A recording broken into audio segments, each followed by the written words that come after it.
'Tis accustomed with Prospero. A bird of my tongue is better than a beast of yours. The evil that men do lives after them. What dreams may come when we have shuffled off this mortal coil. Blood hath been shed, Dale.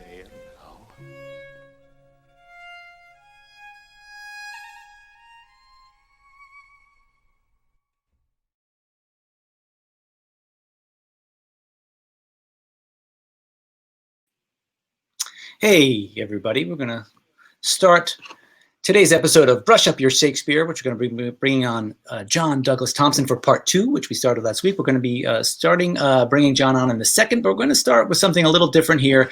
Some excerpts from an article called Shakespeare Explains the 2016 Election by Stephen Greenblatt from the New Yorker of October 8th, 2016. In the early 1590s, Shakespeare sat down to write a play that addressed a problem. How could a great country wind up being governed by a sociopath? For his theatrical test case, Shakespeare chose the brief, unhappy reign in 15th century England of King Richard III. Richard, as Shakespeare conceived him, was inwardly tormented by insecurity and rage, the consequences of a miserable, unloved childhood. Haunted by self-loathing, he found refuge in a feeling of entitlement, blustering overconfidence, misogyny, and a merciless penchant for lying and bullying. From this psychopathology, the play suggests, emerged the character's weird, obsessive determination to reach a goal that looked impossibly far off, a position for which he had no reasonable expectation, no proper qualification, and absolutely no aptitude. As the play conceives it, Richard's villainy was readily apparent to everyone. There was no secret about his fathomless cynicism, cruelty, and treacherousness, no glimpse of anything redeemable in him, and no reason to believe that he could govern the country effectively. His success in obtaining the crowd depended on a fatal conjunction of diverse but equally self-destructive responses from those around him. Now, the play locates these responses in particular characters, but it also managed to suggest that these characters sketch a whole country's collective failure. Taken together, they itemize a nation of enablers. First, there are those who trust that everything will continue in a normal way, that promises will be kept, alliances honored, and core institutions respected. Richard is so obviously and grotesquely unqualified for the supreme position of power that they dismiss him from their minds. Their focus is always on someone else until it is too late. They do not realize quickly enough that what seemed impossible is actually happening. They have relied on a structure that proves unexpectedly fragile. Second, there are those who cannot keep in focus that Richard is as bad as he seems to be. They see perfectly well that he has done this or that ghastly thing, but they have a strange penchant for forgetting, as if it were hard work to remember just how awful he is. They are drawn irresistibly to normalize what is not normal. Third, there are those who feel frightened or impotent in the face of bullying and the menace of violence. "I'll make a corpse of him that disobeys," Richard threatens, and the opposition to his outrageous command somehow shrivels away. It helps that he is immensely wealthy and privileged man, accustomed to having his way, even when his way is in violation of every moral norm. Fourth, there are those who persuade themselves that they can take advantage of Richard's rise to power.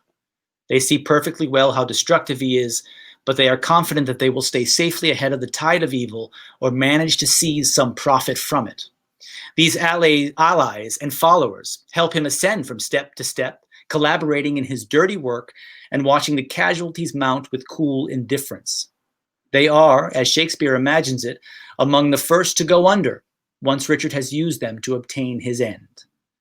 Fifth, and perhaps strangest of all, there are those who take vicarious pleasure in the release of pent-up aggression, in the black humor of it all, in the open speaking of the unspeakable.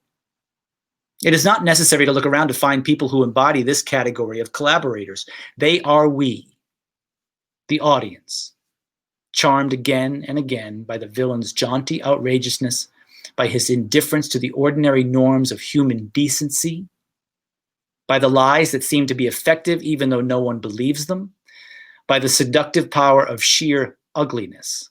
Something in us enjoys every minute of his horrible ascent to power. Shakespeare's words have an uncanny ability to reach out beyond their original time and place and speak directly to us. We have looked to him in times of perplexity and risk for the most fundamental human truths. So it is now. Do not think it cannot happen, and do not stay silent. That was Stephen Greenblatt from The New Yorker, and I want to reiterate, October 8th, 2016, 1 month before our previous presidential election. All right. I think there's some obvious reasons why that is pretty relevant today. I want to bring on John. John, come on in. Hello. My man, how about that? That is so accurate and perfect and dead on. And somehow I missed that article, but in listening to it, how much it's resounding given the events of our current government. Yeah. It's prophetic, right? And I guess it was prophetic even then. Yeah. But you look at you look at Shakespeare and say, wow, he can speak to this moment. And the two plays that kind of really do speak to this moment in my mind are certainly Julius Caesar and then Richard III. So it's really accurate. The whole idea with Richard III, it was funny until it wasn't, right? His actions were, we went along with him, and part of the whole seductive nature of playing the role is having the audience in the palm of your hand, you know. Right. And you've played Richard before. Yeah, I remember doing it, particularly that scene where, Richard wanted everybody to see him as very pious and religious, where he's there with the father. I think we have a picture of you in that that we used on the thing. Do we have that, John? You're looking pretty fierce and different. We might have that. We can bring that up if we can find it.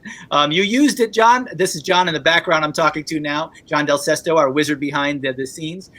We used it in the ad. We used it how we were promoting the show this week. So if you can find that picture anywhere, bring it up and show us. But anyway, having played that role, I love that you're talking about that. I mean, there's the paradox, right? You have the audience eating out of the palm of your hand. They become accessories in your act, right? Yeah. Richard, like Iago and Othello, which is a play that you know really, really well, it's played many, many times, also does the same thing.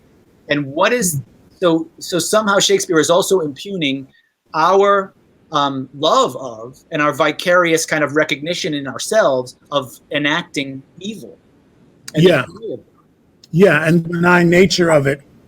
But I think it's also a morality tale, right? It's a lesson. Yeah. Because it's going to lead to destruction, right? Either destruction of good people, bad people, hopefully of bad people, and a rebirth of government or a rebirth of a way to move forward. I noticed when we did it that I made it about, I've tried to find simple statements that I could make something about that are simple in their construction, but very complex in their execution. So it was about a man who had no conscience and a man who was experiencing the birth of consciousness within himself. There we go. Yeah, oh my God. When you look at pictures of yourself, there's Johnny Lee Davenport. That's what I see. Oh, Johnny Lee, right, of course. Davenport in the background. Yeah. But so it was this idea of someone who was trying to find some level or learning about what consciousness was. And once he understood it and understood his own actions, you do get the sense towards the end of the play from the dream sequence, right? Yeah. That Richard maybe would like to go another way, but he's already forged his particular way. He's got to go into this battle. Right. He's got to get the people on his side. Right. I felt like by that time, he knew he was doomed. Right. He knew everything was against him. Yeah. And I'm wondering, I think a lot of us are wondering today if that is not the exact same place we find our current still, because he hasn't found consciousness. Right. Has it? Well, that's the thing. I mean, what the problem is, I remember thinking right after the election in 2016 that, oh no, the theater, we're going to see a lot of orange-haired Richard III's, you know what I mean, in every production, and then you go, wait a minute, and then I read this article and I was like, wow. I mean, the specificity of what Greenblatt gets at in this and is incredibly predictive and prophetic. He saw before a lot of other people did, is akin to what we talked about with the production, and you just mentioned it, of Julius Caesar, that you were also in at the Public, that did the same thing. That oftentimes when we talk about Shakespeare's relevance and his resonance to us now, we do that in terms of what we love to throw the word universal around, right? Mm-hmm. Somehow it means all things to all time. Right. And yet what Greenblatt is arguing, and what your production of Caesar argued as well, is that it's also not only it's universal because it is so locally specific. It's specific. Yeah. It's exactly, and these are the things like you as an actor, I as an actor. This is what we're taught, right? Is that universality comes from specificity. So when you look at what Greenblatt wrote, he's basically taking, and Shakespeare can be specific not just for our situation that we're currently dealing with in our political situation, but obviously in other countries that are experiencing or have experienced something like this. Right. The greatness about some of these history plays is it talks about a country that has experienced a particular situation that other countries will also experience them if they have not yet. So that particular line in Julius Caesar that Cassius says, will this not be repeated over in languages unknown in countries? So there's kind of a history lesson there, but it's also, I feel like it's always a morality tale. It's basically saying these characters, these individuals, I mean, how perfect is it that he's basically saying character, words, rhetoric matters, right? That's another thing that I get from the place, that these things matter. And if they are dealt with as if they don't matter, then chaos can potentially ensue. So you look at where we're at, and you could look at our particular situation from 4 years back, even before, as we knew this person was going to be running for the highest office in the land. We knew chaos would ensue because we knew he wasn't a person of character. He certainly wasn't a person of rhetoric, and he would just say anything. And once he would get a following, as he already had, that those words would matter. And they would come back on us. But I find that what Greenblatt has written, you're right, it's prophetic for now. It's prophetic for other cultures, things that are going to be happening when we're dead and gone from this place. So it's really appropriate. And the best that we can do, I'm just closing a window. The best that we can do, and what's so great about the works is we get a chance to play with them, as these things come up in our political or social structures, our economic structures in the world. We can then pull these plays out and find and center ourselves culturally, politically, and economically in these plays. Because when I did the Richard III, truly we were just trying to just center in the individual. Like, how did this guy get this way? And I used this whole structure of the idea of he wasn't loved. He wasn't loved as a child, and you hear that all throughout the play, the way people talk about him, And if you go into plays prior to Richard III, you see it. You see what happened to him. The only person that loved him was his father, I believe. His father's gone by the time we get to Richard III. Yeah. I made his climb to power not about I'm going to show everybody. It was more about who else could do this. Clarence can't do it. My other brother's really sick. Clarence is not strong enough. The other brother, was it Edward? Yep. Yes, who was already sick. He's not going to be able to do it. The people that are younger than me don't know enough about it to do it. So yes, I'm going to do some horrible things and take out some lives, but I justified it saying I was the only one who could guide this family through the particular situation we find ourselves in. Yeah. I would be the only one. Yeah, and then we see, and we know this from in our current situation, just to bring it back to that we know from family history and certain things that have come to light over the course of this term that are similar in its kind of childhood and family background and what makes people drives and what creates, what are the elements that are ripe to create a kind of malignant narcissism, right? That that drive to be able to then, as you just pointed out, create a kind of Richard that is based in exceptionalism, right? Yeah. About himself, that I am the one, I am the only one, I have almost superpower, right? Right. And if I don't do it, no one will. If someone else does it, they're not as exceptional as me, and they will perhaps ruin the country. because the language that starts to come out of him, particularly in that major scene with I believe it's with Elizabeth, and he says, if you don't do this, all these things will follow: destruction of the land, ruin, decay. It's someone speaking, and then at that point, when ideas no longer work, when I can't talk you into what I want you to do, I will then threaten your life. I will then bring about fear. I will then bring about destruction to force people, And you get that in our current political environment. I think the difficult thing for Americans, I know for me at this point in time, is I never thought I'd see the things that I'm seeing. And I could only assume people in, whether you want to believe that there was a Richard III and he was this kind of an individual, you also have to believe those particular citizens in that time didn't believe that something like this could happen. There's something really incredible about failure of the imagination. Right. Oftentimes when you deal with these really iconic Shakespearean characters, and even with someone like Tamburlaine, it is the failure of the imagination. We could never see a person like this existing. We could never see these situations actually happening.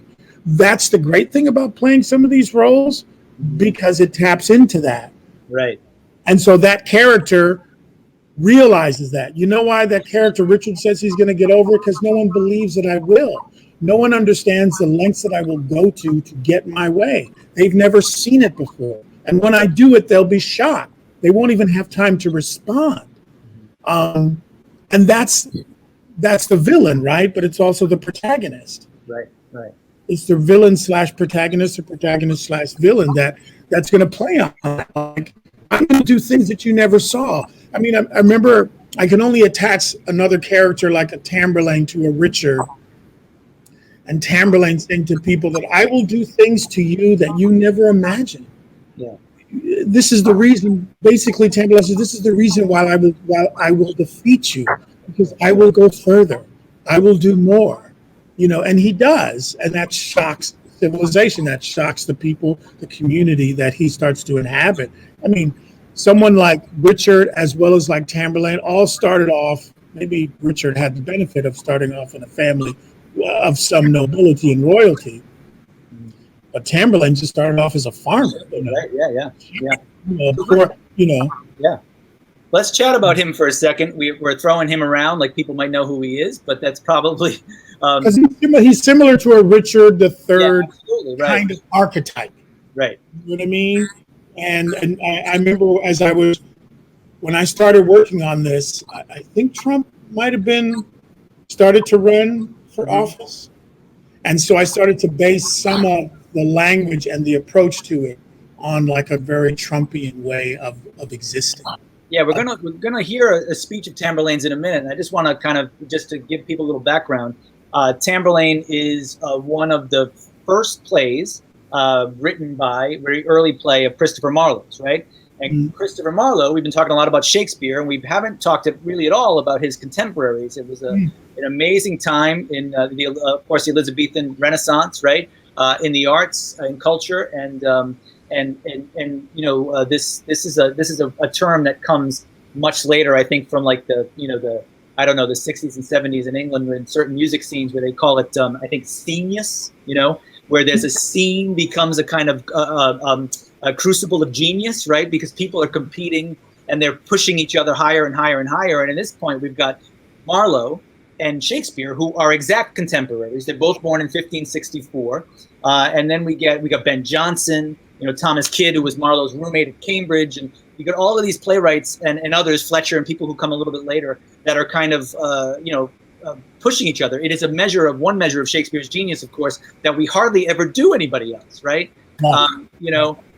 But if Shakespeare didn't exist, we'd probably see Marlowe a lot more, I bet, right? Marlowe must have inspired Shakespeare, because Marlowe plays were before Shakespeare. Yeah. I tended to look at Marlowe as like, the Quentin Tarantino of his time. Yeah. Because he made some thrillers, and actually Tamburlaine Part 1 was a huge success, such that they had to write Tamburlaine Part 2.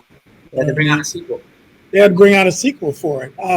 So I tend to think that Shakespeare saw Marlowe's work and said, I know how I could even improve upon that. Yes. I could make that even more economical and more to the point, because I think that's what he did. You know, we talked about, you hadn't mentioned it, but this whole idea of Marlowe's mighty line. Mighty line, right. What is the mighty line? What does that mean to you when you do it? Well, you know, the mighty line is what it meant to me, and you can hear it when you read it and look at it, is the stress of it. Yeah. Everything's almost stressed. Yeah. You know, so instead of with Shakespeare, where there's a stress, a non-stress, stress, non-stress, and you can do what you want to do with it as an actor or as someone who's going to start speaking it. But with Marlowe, you felt forced to keep that stress and that power and that aggression and that velocity going. And if you stopped, then the language would stop. Right. I've never felt that with Shakespeare, where you had to maintain a particular velocity because the stresses were so strong all the time. But with Marlowe, there was, and that was the challenge. Now, I'm not saying that Marlowe absolutely has to be done that way, because that was the challenge. What opened it up for me is when we started dealing with Tamburlaine Part 2, you got to see how he dealt with his family, how he dealt with his wife, particularly the death of his wife, and how he dealt with his son. And then that made him much more human to me, and I was able to find within Marlowe some softness. So it didn't have to be so mighty. It didn't have to be so strong. Yeah. But I got that from working with Shakespeare. So I worked backwards. Yeah. I looked at Marlowe and I didn't know how to really address it, speak it, but then I went to Shakespeare and that gave me insight. So all I'm saying to everybody out there is that Shakespeare must have got a lot of insight from Marlowe and said, listen, Marlowe is onto something. There's something with this language. There's something with the velocity of it. There's something with the emotional rawness of it that works. Yeah. I'm going to jump on that bandwagon and I'm going to perfect it. Now, had Marlowe stayed alive just as long as Shakespeare, we would be doing a lot more Marlowe. We would be competing. We may know much more about Marlowe, or just as much, because he was a talented writer. Don't get me wrong. Yep. He just didn't live out the time for everybody to see it.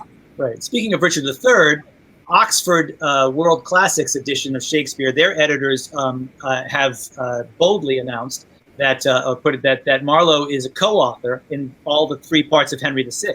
They think that Marlowe's imprint is they feel strong enough in those plays that somehow Shakespeare and Marlowe collaborated together on them. And of course, the first appearance of Richard, the Duke of Gloucester, who becomes Richard III, is in Henry VI, Part 3, where he has that speech at the end. Yeah. Yeah. And so there you go. Yeah. Why not? I'm not saying that Marlowe was better, or I'm not even saying that Shakespeare was better. I do feel that over the course of time, Shakespeare found a better way to write about large ideas and character, right? And it kind of, character is the thing, right? The humanity, the complexity of character. Right? The complexity of humanity and complexity of character. And then he found other ways to create scenes that allow those ideas to come out, right? Yep. A lot of stuff in Marlowe, even when I did Tamburlaine, sometimes it's just one other person there. Yeah. Or it's Tamburlaine talking to 50 people. Yeah. No one else gets a chance to say anything. It's like, this man must talk. But you could feel like as Marlowe was writing Tamburlaine, the character just started to hypnotize Marlowe, and he couldn't stop. And I read several books where Marlowe put himself into the character of Tamburlaine. Right, because this man was able to do anything and come up from nothing and amass everything. Right. So yes. Marlowe, like Shakespeare, is the son of a shoemaker. Shakespeare's father was a glover, and they're both born in 1564, as I said. But Marlowe, a little bit more advanced, very brilliant guy, ended up going to Cambridge.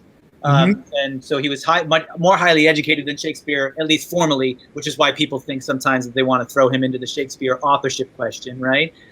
Those of you out there who don't know much about Christopher Marlowe but love Shakespeare probably will recognize him. Rupert Everett played him in Shakespeare in Love, and they were friendly in that. And of course, there's a scene in that where they were at the audition when Shakespeare is auditioning actors for Romeo and Juliet, where all the actors come in and do the same speech over and over again, and they do the from Faustus, right? Is this the face that launched 1,000 ships? They hear that line, which is Marlowe's most famous line, and you can hear in that the mightiness of it, right? Is this the face that launched 1,000 ships, right? And then finally, they're bored shitless, excuse me, and then young Gwyneth Paltrow comes up disguised as a young man and says, "What light is light? If Julia be not by," right? And which is from Two Gentlemen of Verona, and all of a sudden something happens. The language opens up in a way. So you get a really good thing there of the difference between as you called it, the force of Marlowe, right? Yeah. And then also the velocity. The velocity, right? And then something that happens with Shakespeare, which starts with a kind of velocity with what light is light, right? And then you have Julia comes in and softens this and brings us to a different contour in the line, right? And all of a sudden the music swells in the movie, and he gets the idea to cast her as, and everything is great, and then the love story. Doesn't need to be. I always felt with Shakespeare when I started doing it, certainly this need and desire to be declamatory. Yeah. Which helps when you're doing Marlowe. For some of it, you can be declamatory. Yeah. The thing about Shakespeare is there is a softness to that language where you don't have to be declamatory or stentorian. You don't really have to come at it really hard. So it kind of fits more.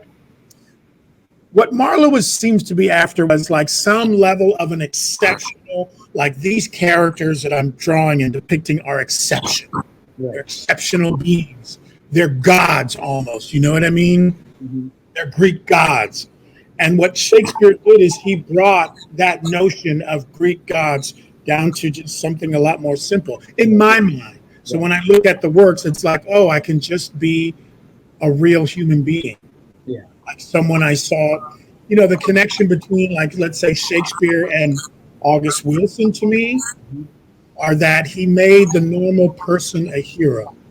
Just your everyday Joe. Now, of course, he talks about kings and queens, but he also talks about just regular. Look at John Kay. You know what I mean? Yeah. A regular guy who then becomes a hero. You know what I mean? Yeah. So there's all that in his writing, whereas in something like Marlowe, the main characters are really almost, you worship them because they seem to come from on high. And Tamburlaine never seemed normal or pedestrian to me. And that was my biggest struggle in trying to play the characters, to find some pedestrian nature in them, because I think that's what makes us human. Like, we're average people, who run into extraordinary circumstances, and then we respond. Right. And then we're either hero or not. You know what I mean? So that's kind of the difference in those three great writers in how they approach humanity. And I think Marlowe just really approached it like, I'm going to blow up humanity to the size of God. Yeah. And Shakespeare said, I'm going to reduce the size of God and put it in humanity. Right. It's Promethean, right? I take the fire from the gods and give it to man. And that's what, and that's what makes it so incredibly doable, playable. You can always bring out Shakespeare because it humanizes all of us. It just turns the temperature down. Well, let's look at that. Let's start with a piece of Tamburlaine. This is from Act 4, Scene 1. John, if you want to bring that up. And I know that when you did this, John, I know that we always edit these and we cut. And so this speech wasn't in its entire when you did it the way it is here. Right. But we're going to look at a speech later from another role you played, Bolingbroke and Richard II, who becomes Henry IV. And they're interesting parallels, and you've talked before about how one has influenced the other in your own work. So let's just take a look at some of the mighty line here in Marlowe and have a ball with this. Okay, let me see, because I'm going to be reading this, and it's on the left side of my screen, and it's small. Good thing I got to. Yeah. If you want to read it on your own copy there, go right ahead. Oh, okay. Let me try that. We were putting that up so that people can read along with you. Oh, okay. Okay, Tamburlaine. Well, bark, ye dogs. I'll bridle all your tongues and bind them close with bits of burnished steel down to the channels of your hateful throats. And with the pains my rigor shall inflict, I'll make ye roar, that earth may echo forth the far resounding torments to say, as when an herd of lusty Cimbrian bulls run mourning round about the females' miss, and stung with fury of their following, fill all the air with troublous bellowing. I will, with engines never exercised, conquer, sack, and utterly consume your cities and your golden palaces, and with the flames that beat against the clouds, incense the heavens, and make the stars to melt, as if they were the tears of Mohammed, for hot consumption of his country's pride, until by vision or by speech I hear immortal Jove say, cease, my Tamburlaine, I will persist a terror to the world, making the meteors that, like armed men, are seen to march upon the towers of heaven, run tilting round about the firmament, and break their burning lances in the air for honor of my wondrous victories. Come, bring them into our pavilion. Wonderful. I don't know how that sounds on like a Zoom kind of thing. I know. Well, it isn't the Globe, but you sound great. It's a pleasure to hear. It's wow, and you hear it automatically, even just in the Zoom world that we're in, right? The thing that really stands out at me, and he wrote this when he was still a student, right? So he's a kid, and it always reminds me of like when you're young and you're starting out and you've got talent, as he obviously has, and yeah, and you overdo the alliteration is amazing, right? It's like just alliteration alone. Like when you discover something and you're like, I am going to hammer that home, and you right from the beginning, bark, bridle your tongues, bind, bits, burnish steel. That's the first two lines, right? And you get you were talking about that ferocity, that velocity is really immediate, and it doesn't ever cease. It just keeps coming. It doesn't let up. It's relentless, and that's difficult to sustain. Yeah. I had to actually work with Jim Shapiro, and obviously in some of this, you put in some of the annotations, commas, and whatnot. But in some of it doesn't exist. So it's like you may have to, as the actor, kind of discover where a new thought comes. And sometimes thoughts are 4 or 5 and 6 lines. And in every idea, he gives you another idea inside of it. So we had to end up doing a lot of cutting and pasting, right? So you cut certain lines and then move it on through. It didn't stop the velocity and the pushing, not the pushing of the language, but the drive of it. It didn't stop it, but it obviously made less of it, because sometimes you're up there, you're just preaching. I had a speech that was 78 lines, you know what I mean? And it's like, can you just cut it to half of it? You know what I mean? Too many ideas here, but in some sense, Marlowe, as you're talking about his talent, it's like, oh, I got another idea to put there that's even stronger than what I said before. Right. I'm going to let that come in, and I'm going to let that come in. So it's very difficult to mitigate. And then it becomes even difficult for the ears. How do you break this up so that there are certain things that are more important than the others? And sometimes you felt that Marlowe didn't give you a choice. He's basically saying it's all important. Right. It's all important. It's all ferocious, and all needs to be delivered in that vein. And if you don't, then my language falls flat. Right. So you feel this feeling that you have to do this with the language, whereas with Shakespeare, you can kind of press the gas and go, hit the brake. You can idle a little bit, you can pause, you can stop. But with this, and whenever I felt like if I stopped, it's almost like I forgot all the rest of my lines that I had to say going forward. Well, now we'll come back to this, but since it's fresh, and in the audience's ear as well, let's go to the Bolingbroke and just try to just take a crack at that and see if we can see some of these differences you're talking about. Yeah. And this is just to give everybody a little context. This is Bolingbroke, who becomes Henry IV in Shakespeare's great tetralogy, the first tetralogy, which he wrote second, which Richard II, Henry IV's part 1 of 2, and Henry V. Here, Bolingbroke is doing what, John? What's happening, to give them a little context? Bolingbroke is now talking to some people who he's felt have been what he calls weeds of the Commonwealth, and that have done horrible things. It's almost like they've been seditious. Yes, they've been seditious. And he is going to eliminate them. Right. For what they have done. But before he does that, he's going to explain to them how they've been seditious and why he's going to kill them. Does that make any sense? Absolutely. This is Bushy and Green, who are toadies to Richard II. Right. Okay. Bring forth these men, Bushy and Green. I will not vex your souls, since presently your souls must part your bodies, with too much urging your pernicious lives, for 'twere no charity. Yet to wash your blood from off my hands, here in the view of men, I will unfold some causes of your deaths. You have misled a prince, a royal king, a happy gentleman in blood and lineaments, by you unhappied and disfigured clean. You have in manner with your sinful hours made a divorce betwixt his queen and him, broke the possession of a royal bed, and stained the beauty of a fair queen's cheeks with tears drawn from her eyes by your foul wrongs.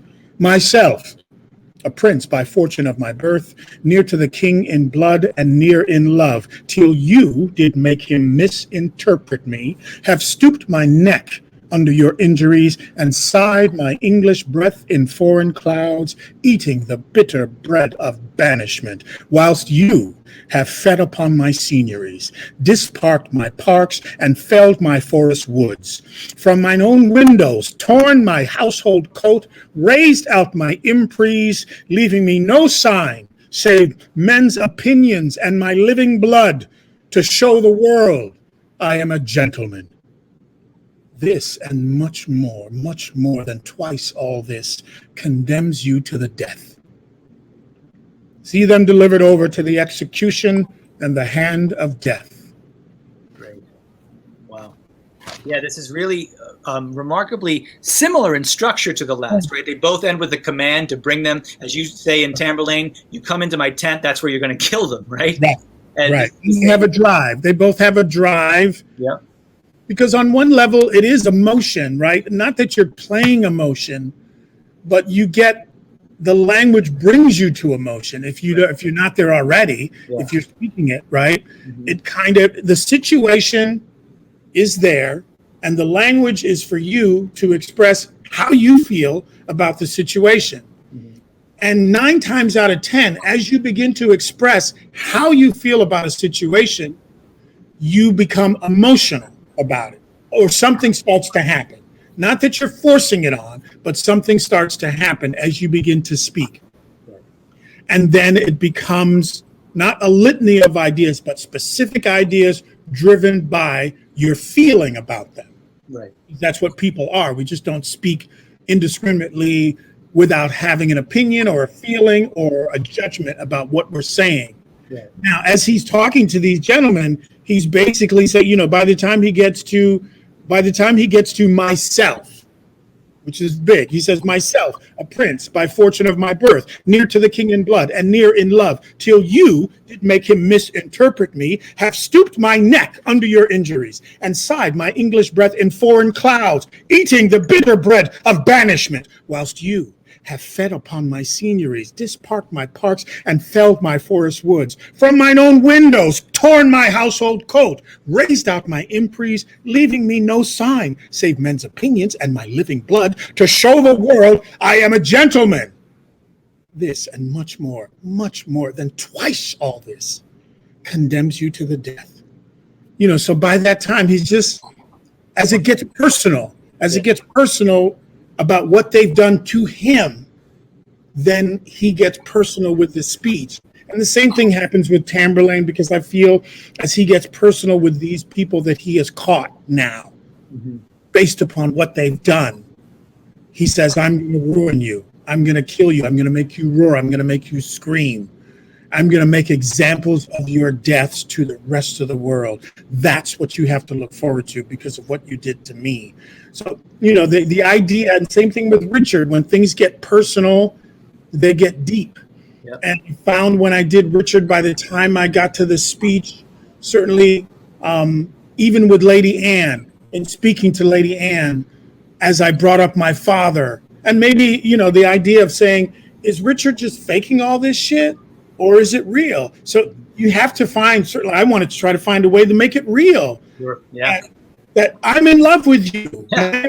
I fall in love, and and I'm shedding tears. I'm behaving in a way that I've never, it is, he's falling in love. Whether he wants to impersonate falling in love, whether he's bullshitting about it or whether it's real, it almost doesn't matter. The actor must make it real in order to convince Lady Anne that I think he's being honest about his feelings. Right. So the reason why I'm saying this is what I submit is at some point in playing these characters, even somebody like Othello, it does get personal, and it doesn't have to be personal from the sense I'm going to put my emotions on top of it, but the full investment into the language and the situation that is creating the language will make it personal. How can it not be? Right. How can you then say these words to these people and be detached from it?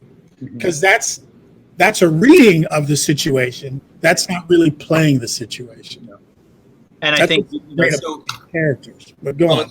No, it's so present, and I wonder. It seems in the language as an actor, when I hear you do them both, and I'm looking at them myself, I'm like, oh, Shakespeare is making it a lot easier for me in his contours to access the cost, the personal. Yeah. Where the journey into Tamburlaine. Even into, like, I would say maybe Titus is in that league too, right? Shakespeare's very early tragedy, right? Not necessarily has some of that Tamburlaine quality to it in terms of its ferocity, right? And its velocity, yeah. Versus right off the bat, you start in with Tamburlaine, well, bark ye dogs, I'll bridle all your tongues and bind them close with bits of burnished steel. And in this one, we get bring forth these men, bushy and green, so almost the same place, and then he says, "I will not vex your souls." Right. There's a different note that gets played in Bolingbroke's heart, immediately, and that personal rings right off the bat. Versus again, ferocity, right? You get something in resistance. But even with the Tamburlaine or with the Marlowe, what my challenge was to, as I said before earlier in our discussion, I had to go to Shakespeare and then come back to Marlowe, or go to some Shakespearean characters and then come back to Tamburlaine to find different ways, because what the audience doesn't know and what you may not even know unless you're very familiar with this speech comes right after Tamburlaine has come back from fighting a war. He finds his son, who was supposed to be out there fighting the war with him. He finds his son playing cards in the house. And this makes Tamburlaine furious because he's trying to train his sons to be warriors. Two of them are out there on the battlefield. The other one is taking this easy way out. So it doesn't go over well with Tamburlaine. And he comes in and he catches him doing this. The son tries to apologize, saying, I'm sorry. But before he can apologize, Tamburlaine literally kills him. Tamburlaine takes out, at least in our production, Tamburlaine takes out a knife and stabs his son in front of everyone. So it's a brutal act. There's no justification for that. But that's the level of emotion where Tamburlaine is at. And then he delivers this speech from that moment, because these captors now, these enemies of war that he has captured, have witnessed Tamburlaine killing his son. And they look at Tamburlaine like he's some sort of an animal, which he is. And they say, dear God, what kind of a human being are you to kill your son? And so I had to figure out a way, instead of jumping into this speech, to find a way through the emotion that was going through my veins as Tamburlaine after killing my son, literally to deliver the speech. So I had to find a way that wasn't Marlowean, if you will. So instead of it being, well, bark ye dogs, I'll bridle all your tongues and bind them close with bits of burnished steel down to the channels of your hateful throats, I started very quiet, because they were looking at me, and I approached them and got on all fours like a dog, because they were on all fours. I wanted to speak to them in that way. And then I was very quiet with it. It was basically, well, bark ye dogs, I'll bridle all your tongues and bind them close with bits of burnished steel down to the channels of your hateful throats. And with the pains my rigor shall inflict, I'll make ye roar, that earth may echo forth the far resounding torments ye sustain. And then to the other parts, I went for the far resounding torments he sustained. I went to straight to I will, because then there's a bill. The far, I'll make ye roar that earth may echo forth the far resounding torments ye sustain. I will, with engines never exercise, conquer, sack, and utterly consume your cities and your golden palaces. Until by vision or by speech, I hear immortal Jove say, cease, my Tamburlaine, I will persist the terror to the world. Come, bring them into our pavilion. So just something a little bit more moderate to tampen down the fury that has been existing in Tamburlaine's being in this moment since he just killed his son. Because basically what he's saying is, I have even worse planned for you. You think what you saw was barbaric? What I'm going to do to you will redefine that. Because that's what he was all about. I'm going to do something to you so unbelievable that the world will speak of it. And then when I go to this other area to conquer, they'll understand the kind of man that they're dealing with, because they'll have heard about what I did with you. And this will make it easy for me to conquer and sack, which it was. People were just afraid of this man because they didn't know what he would do. He was unpredictable in his terror. So that's kind of what you're playing. In the same way that Richard III, no one thought he'd kill his nephews. He was unpredictable in what he would do. In the same way that we have our current political situation, we're dealing with someone who's unpredictable. We don't know what they're going to do. And what that does to the populace, or you and me as regular citizens, is it can be somewhat traumatic because you're living through this. For all of us who watched what we watched 2 days ago, the sacking of the State House, this insurrection, that was shocking. That's not an image that goes away. And as we've been able to see more of it, because they've had other reports, people with cameras inside, so we've been able to see a lot more of what they did and what was going on and the buildup. That's traumatic on some level. To think that we live in a country where that could happen, in the seat of power, it's unbelievable. And I know for me, it's not going to leave. You know what I mean? I just won't be able to dispense with that image, that thought, that act, that behavior. Even next week or a month from now, that's a defining moment in our country's history. It is. Yeah. So and then I'm trying to make the bridge. The interesting thing about these characters and about Shakespeare is it gives a way, certainly for me as an actor, to vent those feelings, to vent that emotion, to breathe life into something and to learn, And hopefully, I think I'm having a little bit of. Can you hear me? Yeah, I can hear you. Okay. And hopefully, as you just pointed out, and I think it's a great thing, is this to think about, is how art and how these stories that reflect, of course, our human experience, very specifically, we've been kind of drawing the parallels to now, but force us to, and it's a great exercise. We haven't been able to do it as much with art over the past several months because of the pandemic, but is about the exercise of the imagination. And that because we expanding our imaginations to include these experiences, which we inoculate ourselves from, so that when we see these things, they're traumatic because we don't believe they should be happening, when we should believe that they can be happening. If we study our art, if we study our Tamburlaine, if we study our Bolingbroke, our Richard II, if we study, our Richard III, we understand that this is what power, this is what human nature, this is what we are capable of. Absolutely. And we won't. And then said that, but because there's an eternal optimism in the human spirit as well, that it can't be that bad. Right. I found myself over the past thing being one of these, it turns out that what we've learned, if we didn't know already over the past week, is that all of the Cassandras from the Stephen Greenblatts from October of 2016 were correct. And all of the people who enabled it by saying it's not going to be that bad, we'll get through it, we'll do this, were absolutely positively wrong. When the Speaker of the House calls up the Joint Chiefs of Staff, the head of the Joint Chiefs today, to say or send, please protect the nuclear codes, and people will go like, oh, please, come on. Nuclear codes? It's never going to go that far. We don't need that. Well, guess what? Expand your information because Tamburlaine don't give Tamburlaine the nuclear codes. Right.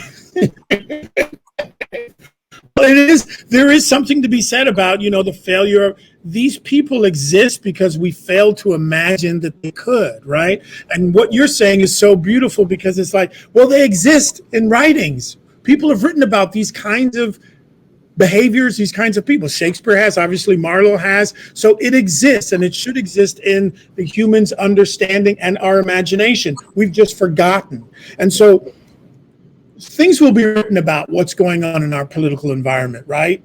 And the plays will be written about it in the same way that Marlowe wrote a play about this individual Tamburlaine. Shakespeare wrote a play about Julius Caesar, about Richard III, and we'll start to understand. But that it does help us understand that, listen, these people exist. This level of humanity, this degradation is out there. And for us not to at least entertain that idea that, yeah, maybe this current president that we have does have access to the nuclear codes. He could do something really dangerous to the world. He's a dangerous individual. So let's not poo-poo that idea. Let's not say this could never happen, because that's what we've been saying for 4 years as we've been watching this, our particular government. That'll never happen. No one would do that. No, because there's a certain amount of decency. The idea is decency, rhetoric, civic lessons, ethics. Those things are all off the table with this government, right? It doesn't matter. What matters is popularity and power, right? So we have examples of that and that level of behavior from writings from over 400 years ago. We have it. And so when Stephen Greenblatt comes out with that article about Shakespeare and what he wrote about Richard III, it becomes prophetic. It's like, wow. How did he know? How did Shakespeare know? So there is something about studying these texts and doing this work, because beyond the fact that they show us about who we are, we get some historical context. We get to understand not only what we're capable of, but what happened before and what we can probably do to prevent it from happening again. History is here, right? Character is destiny. Absolutely, yeah. And we have to, it's the argument for art, the necessity of art, is that we have to learn the lesson over and over and over again in many different forms, not just in the form of a play, right? It can also be in the form of, some wonderful painting or sculpture or something that allows us to continually learn the lesson. So if you were to take, I know for me, like if you were to take plays out of the curriculum, let's say, what's the purpose of doing plays? They don't do anything. What's real? And why should we do Shakespeare? For one, he's so old. It's elitist. It's bullshit. It's exactly when you look at our the place where we are at politically, you start to see the necessity of Shakespeare. Why we need this language, why we need these stories, why we need to relive them and experience them by going to see them in many different forms. Why we need to, I say to myself, we need to expand the work, right? We need to allow this work to be incredibly diverse. Other languages, other cultures can actually do this work in the way in which they'd like to do it, to articulate their own history, what they're running from, what they're running to.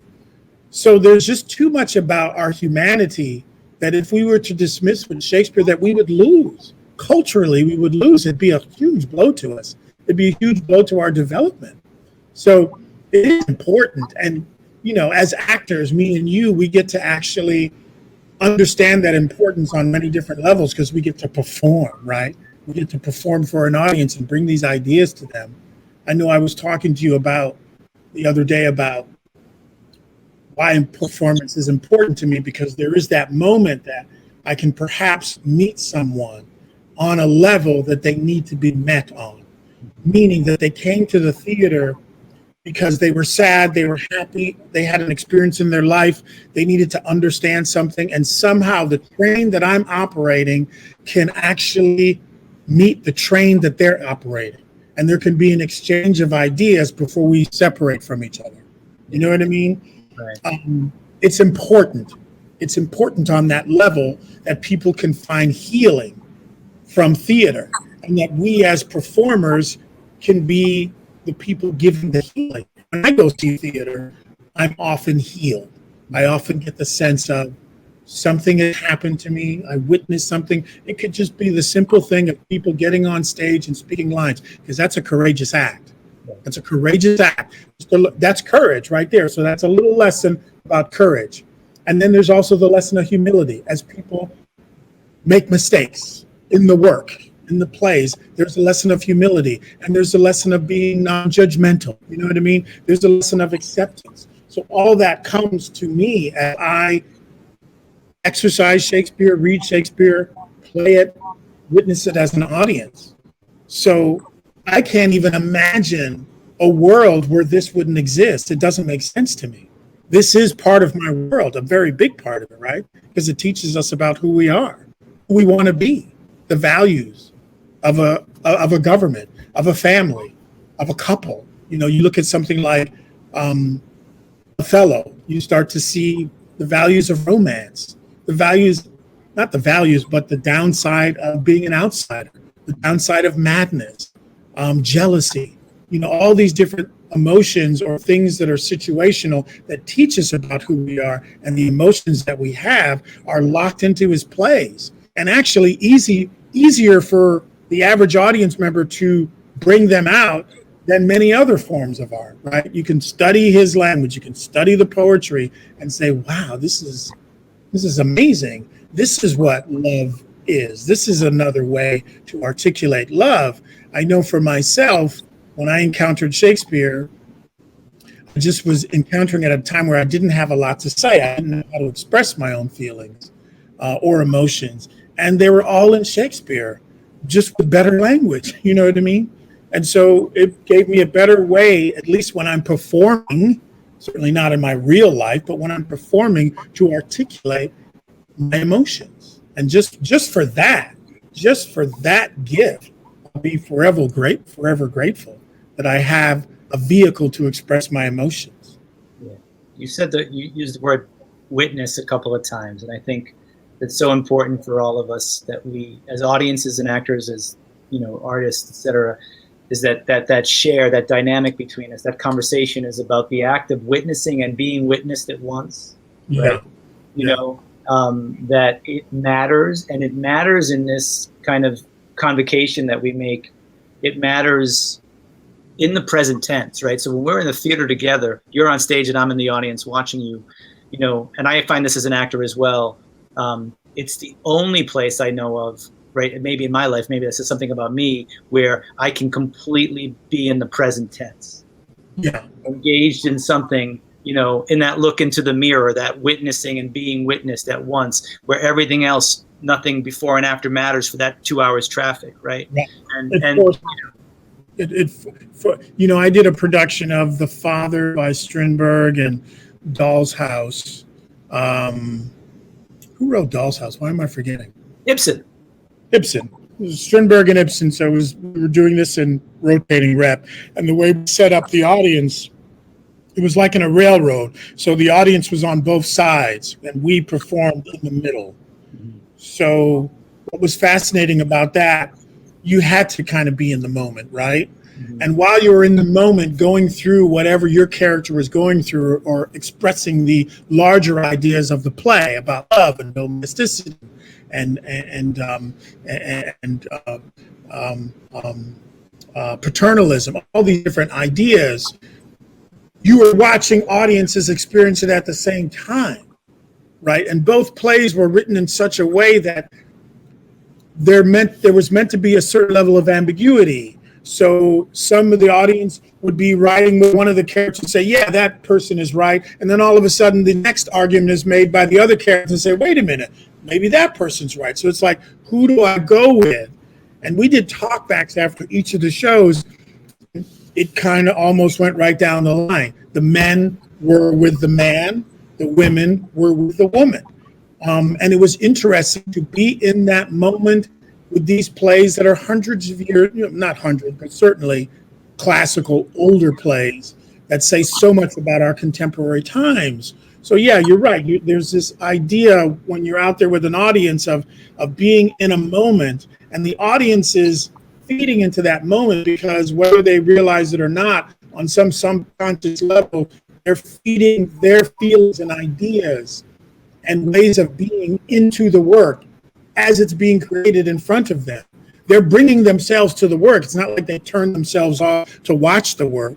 They're still thinking, breathing beings, and what has been going on in their lives, they're bringing that to the theater as they're watching. And hopefully whatever we're doing can resonate on some level, not a sentence, a word, a movement, a motion, kind of articulates or resounds with that particular emotion. So it's really, it can be, when I've done theater that I've been most proud of, it's been because it's been most profound. I was thinking about the whole idea of the Julius Caesar thing that we did. You know, what was great about it? It ceased being entertainment, right? It was necessary. It was like, although it was terrifying because we didn't know what would happen, someone run up on the stage, could hurt someone in the audience. It just became this level that made what I was doing matter. Not that it hasn't mattered when I've done it as entertainment, but this was another level. It was just another level of being an artist, right? Being a craftsman. Like, you get to work on that level where it's so electric. What you're saying is so electric and so necessary and being parsed in so many different ways because there are so many thoughts and ideas that are coming at it that you then felt like, okay, this is what I'm supposed to be doing. This is what it means to be an artist. This is, because I'm not just doing it for myself.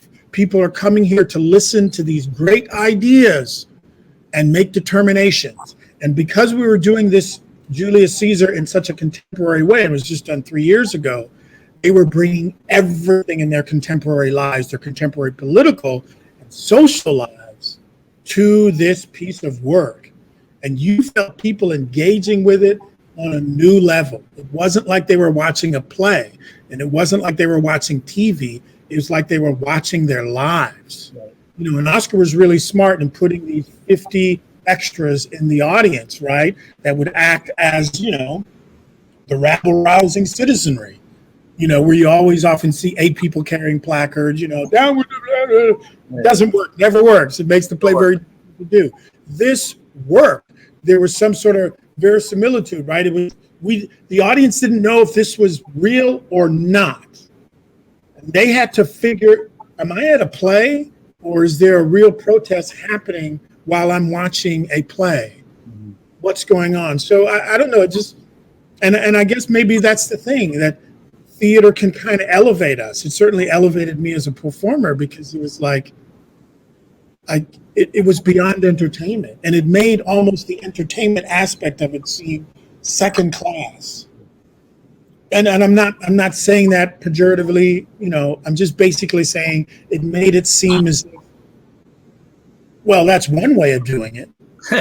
Yeah. If you really want to do it, tap into what's really happening in your culture and your society, and then the play becomes a transformative act, of either activism, of love, of anxiety, of joy. And that's the power, particularly with the great plays. That's the power that can transform society. Well, they can contain all of that in one, right? They contain multitudes. They contain multitudes. And John, we're kind of at time now. Yeah. I just want to say that thank you, and for elevating me in this conversation, and also I guess kind of thank you, but I'm going to leave here missing this art form more than ever right now, because you're right, it's necessary. We need it. It may be some time before we can do it again in the way that you're talking about. As wonderful as this isn't what we do. But we'll hopefully, maybe, if we're lucky, and, maybe the summer, but maybe next fall, we can get back to it and I share. plan to do Merchant of Venice, hopefully next year. The Prospero up in Boston. Yeah. Yeah, and I hope, and when theater does start to happen again, when people come back, it's going to be really joyous. It's going to be an incredible occasion. All theater, all play, whether, small houses, small theaters, big theaters, it doesn't matter. People are going to gather to hear a story.